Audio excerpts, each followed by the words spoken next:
Hello, I'm Raisa Chantami of the Indonesia channel in Jakarta, and this is your TIC News Break on the hour, every hour. Here's what's happening in Indonesia.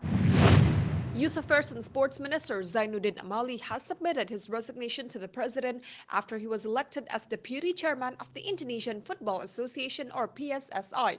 His new job came ahead of the U20 World Cup, which will become the first FIFA tournament ever hosted by Indonesia, and Zainuddin said he and the newly elected PSSI chairman Erick Thohir are determined to make the historic event a success.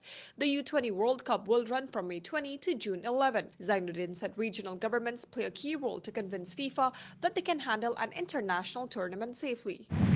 Chief Legal Affairs Minister Muhammad Mahfud MD said he had received reports of suspicious transactions totaling over 300 trillion rupiah or $19.4 billion at the Finance Ministry over the past 15 years. His remarks came amid public outrage over the suspicious wealth of tax and customs officials who came under the spotlight for flaunting their possessions on social media. Between 2009 and 2023, there have been more than 160 reports that bring together more than 460 people in the ministry that were involved in transactions worth around 300 trillion rupiah. Chief Economic Minister Erlangga Hartarto said Indonesia is targeting 77.4 trillion rupiah or $5 billion in furniture export revenue this year, which can be achieved by improving raw material supplies and export funding scheme. In the supply system, the government will provide certification to ensure that the materials used in the furniture industry come from sustainably managed forests. The certification, known by the Indonesian acronym SVLK, is a multi-stakeholder tracking system to ensure the legality of logs and timber traded in Indonesia. This system was developed to encourage the implementation of applicable government regulations related to the trade and distribution of legal forest products in Indonesia.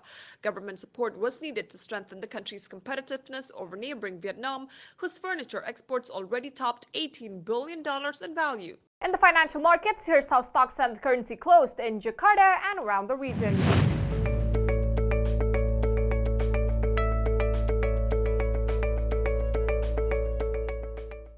If you're heading to Indonesia or traveling within the country, here's the weather forecast for major destinations.